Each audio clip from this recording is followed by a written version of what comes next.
James, until the team signed Greg Holland, I was looking at Bradley or Lopez to be the closer. Now, I have a feeling the role is Holland's to lose during spring training, much like it was Boxberger's to lose last season. I don't have a real problem with Holland closing games, but if he stumbles early, pull the plug and get Bradley or Lopez in there to get the experience they need. Makakilo. 3 serious contenders are Greg Holland, Yoshihisa Hirano, and Archie Bradley. I rank Holland and Hirano as too close to call, with Bradley in 3rd place. Details follow. Experience matters. Hirano has the most, with Holland in 2nd. Hirano, age 34, 35 in March, 1041 innings, familiar with deep back catchers. Holland, age 32, 423.1 innings, 11.2 innings in postseason with 3 Bradley, age 26, 322.0 innings, 6.0 innings in postseason with 2 Goose egg conversion percentage, see link, is an important stat for closers. Full season 2018, Hirano had a better goose egg conversion percentage than Holland, 85.2% versus 81%. But it may not be that simple. Looking at how Holland pitched with the Nationals in 2018, his goose egg percentage conversion was 88.9%, which would be better than Hirano's 85.2%. What about Archie Bradley's goose egg conversion? 76.7% is clearly 3rd place. What about Yohan Lopez? Ignoring his lesser experience in the majors, 9 innings in 10 games, earned 3 goose eggs. Do his pitches have velocity? I think he could bring some real fire and attitude towards the end of the game, and it's only a matter of time before he seizes his opportunity. It appears that now he might be on the outside looking in for a bullpen spot. Now that Greg Holland has been signed, it's hard to see how it isn't his role to lose. Seems to be how Hazen likes to fill the closer role, so yeah, I don't expect this season to be any different. Jim, it's Holland's job to lose. His signing fitted exactly the pattern we saw in Mike Hazen's first 2 seasons, with Fernando Rodney and Brad Boxberger. Get someone with experience at the position, without paying closer rates. However, he will need to show he's not the guy who was truly dreadful for the Cardinals at the start of last year. At least he'll get a full spring training, unlike 2018. Should he be? Sure. I don't think he's the best reliever. I'd give that label to Hirano, but you shouldn't have your best reliever be the closer, and restricted to appearing in entirely artificial save situations.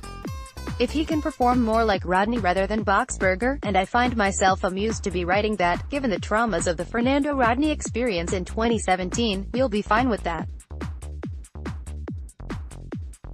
Who should be the D-backs CF in 2019? And will they be James, AJ, Pollock? Socrates Brito would be my pick to start the season in center, given the lack of other available options. Simply give Brito the abs and see what he can do with them. It's time to sink or swim. If I were a betting man though, I would say that Brito is going to be doing well if he can crack the roster as the team's 4th outfielder. My suspicion is that the job is Kettle Mart's until such time as they get a true center fielder, or Mart just fails miserably. Should Mart be able to more or less hold his own, they will probably ride that performance all the way until next winter. Makakilo. Kettle Mart volunteered. 2 reasons I like that: he must have reasons beyond speed and athleticism to think he will be successful in CF. He wants to play CF, always a good signpost of the possibility of success. Keegan. I do not like the idea of moving Kettle Mart to CF, so I say that Socrates Brito should get the most reps there in spring training. I don't question Mart's athleticism and ability to play multiple positions, but he is an above-average defender at second base and should remain there. Then again, he does have one of the fastest average sprint speeds in the majors, which is an asset for a center fielder, so he wouldn't be the worst option to fill the void. It'd be a real shame for Brito to never break through as a full-time regular in the majors with Arizona. This appears to be his final chance to prove himself. Jim, yeah, I'm not convinced that Mart is the best bet, but the options are limited. The free agent market is very poor, and the internal options are all of the no-hit defender type. I can conceive Mart being solid on offense and, well, I hope for competent in center. He's got speed, but it's going to be a learning curve. If that's the plan, I hope Kettle is already at Salt River Fields, running down fly balls in the gap. 5 weeks of spring training ain't gonna cut it. What do you think about the signing of Wilmer Flores? James, I think it means that Kettle Mart is the team's primary plan for center fielder. He appears to be the team's primary option to play second base, in lieu of Mart. I would rather see Flores used the same way they used Descalso, that being as a utility guy able to move around enough to still get a healthy number of EBs. By the end of the year, I don't think the signing of Flores makes a lick of difference to this team one way or the other. Makakilo, great signing. 5 reasons. He has hit lefties better, until 2018. His split is gone, meaning he can play non-platoon. I am impressed. He hits well. Better offense is a D-back priority for this season. He has position flexibility. Although his defense is best at second, he can play third base and first base. Flexibility is valuable. When he plays second base, he frees Kettle Mart to move to CF, a hole in the D-back lineup. Team option for 2020. Keegan, meh, I'll miss Descalso. Flores should put forward the same quality of play. Difficult to get overexcited about a utility bench player. Jim, it does seem that flexibility is going to be the keyword on the 2019 Diamondbacks. It feels like half the roster will end up being asked to play at multiple positions. I suspect we may end up seeing a lot of platooning. There aren't many spots on the diamond where Arizona has a player who's equally good against both left and right-handed pitching. The 2018 D-backs had 4 players qualify for the batting title: Goldschmidt, Ahmed, Mart and Peralta. It'll be interesting to see how many they have in 2019. I'd take the under on them matching last year. It was revealed Bryce Harper was interested in being a D-back. How would you have reacted if the team had signed him? James, I might have started wondering if Ken Kendrick was suffering from some sort of terminal illness and was trying to put together a winner before he dies. Letting Pollock, Goldschmidt, and Corbin go, along with a slew of other players, and then signing Harper would make no sense.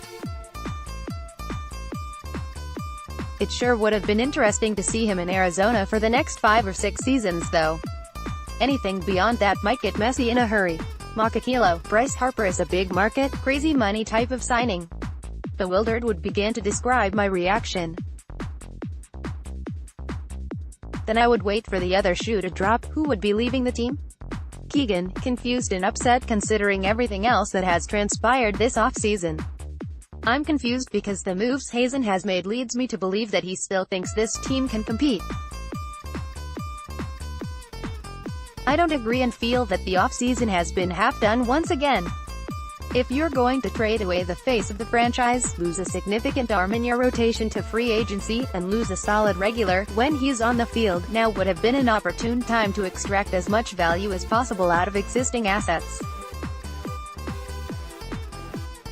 After Goldie was traded, I would have unloaded the magazine and reloaded with the hope of competing again when Greinke and Tomas contracts fell off the books. I would have been pretty vocal in my displeasure if Goldie was unloaded just to watch this team turn around and sign Harper. I don't put a lot of weight in the rumor to begin with though. Jim, I'd far rather have seen us retain Pollock and Goldschmidt. I'm no fan of Harper to begin with, but I would likely have adapted eventually. I did with Greinke, whom I never liked when he was with the Dodgers, largely because of his role in Hinskey-gate. However, I think Zach is just that kind of personality. Not sure Harper deserves quite such a pass. It's interesting to speculate what might have happened if Harper and Greinke had both been free agents the same season. Might Ken Kendrick have gone for the position player instead? Is there anything else the team needs to address? James, the team entered the offseason needing to address center field, the starting pitching, the bullpen, and bench depth. the team still needs a center fielder, starting pitching, and bench depth. Flores was a good depth signing, but it sure looks like he is now going to be the team's primary second baseman, with Ketel Marte shifting to center. Marte is not a center fielder. Sliding the players around like that also brings the team back to needing another depth option for the bench. Weaver and Kelly filling out two of the starting pitching roles feels reckless to me. I'll be somewhat surprised if the two can combine for 320 innings of quality pitching. Makakilo, better offense. Runs scored needs to bounce back to average of all teams, 721 runs. 721 runs is a very reasonable goal despite losing Goldschmidt and Pollock. I have confidence in the new hitting coach, Darnell Coles. I am looking for a big Souza bounce back. Another factor, baseballs are more spherical, see link, making the baseballs travel farther when hit more than overcoming the humidor's impact. Keegan, much of that will come into focus as spring training progresses, but there are still some obvious holes. Can't ever have enough starting pitchers on hand as we've seen in recent seasons. Clay Buchholz is still a free agent, so if his arm is healthy he would be my first choice to give it another shot, although I'm not entirely optimistic he could replicate what he accomplished last season. In agreement with James, I'm not sold with moving Marte to CF and having Flores get the majority of reps at second base. Jim, I imagine a lot of it will shake itself out during spring training, things like batting order, bullpen roles, etc. I'm not thinking there will be too many more additions, though I'd have said more or less the same before they signed Flores and Holland. With basically half the free agent market still remaining unsigned, it's still possible a bargain center fielder could be snatched up. What's your reaction to Arizona creating a mental skills department? James, I'll just leave this right here. Actually, it's probably about time that teams started paying attention to the fact that baseball as a career and way of life requires a certain type of focus and dedication. Without knowing precisely what the role entails at each level, it's hard to judge things one way or the other. Makakilo, jubilant, euphoric, and floating high on clouds of miraculous joy. I am jazzed about the mental skills department, maybe because it aligns with how I think about baseball, or maybe because mental skills will increase team wins. In any case, as Steve Gilbert's article implied, it will increase the effectiveness of existing programs like the fundamentals program and the physical programs. The department's goal appears to be long-term, give D-back player prospects a solid foundation of mental skills, so they will effectively deal with their challenges, especially future challenges that cannot be known today. Although much of what they develop will be proprietary to give the D-backs an edge over other teams, I will monitor their efforts by reading Twitter and online articles. When I notice something interesting, I will write about baseball players who exemplify outstanding mental skills. As part of my re-energized preparation, in the next few months I will read 6 mental skill books. Yikes, that's a lot of reading, and I will need to make time to get it done. Keegan, surprised Mike Hayes and led front office didn't implement this sooner. Reading the press release, it sounds like the mental skills department will target their focus towards the minor league system, and I think that's a good start. As we say in the comments section of that announcement, there are some that don't see the value in a mental skills department. There are bound to be professional baseball players that fail to see the value as well. For that reason, it would be wise for the organization to not force that on any one player and instead use it as a resource when needed. During my time as a competitive athlete, the mental aspect was just as important as the physical, so I view it as a positive. Gym, a cheap investment which could pay off handsomely. I don't know what the budget for the department is, but if it's as much as Greg Holland's guaranteed salary, I'd be surprised. It's unlikely to be a bad thing, though having said that, there is a risk of overcomplicating the process, as we saw with the dam tunneling approach to hitting. I hope they tailor it to individuals rather than trying to adopt a one-size-fits-all tactic. paying any attention to the Super Bowl. James, hopefully, the commercials are better than they have been the last few years. Otherwise, I'm not sure if I can remember a Super Bowl one cared less about than the one being played this season. Makakilo, commercials. Get good books Beck and me. Keegan, strictly for Tony Romo's commentating. He is obscenely good at his job and has been since he stepped into the broadcast booth. It's hardly surprising how good he is when you consider that he was an undrafted free agent and had to work his tail off to become the starting QB of the Dallas Cowboys. His football IQ is off the charts and now we are privileged to see it firsthand. It helps to have an infectious enthusiasm for the sport that he is commentating. Jim, well, that was underwhelming. Dull game, totally dreadful halftime show, and few of the commercials will stick in my mind. Thanks, football, do not trouble us again until November.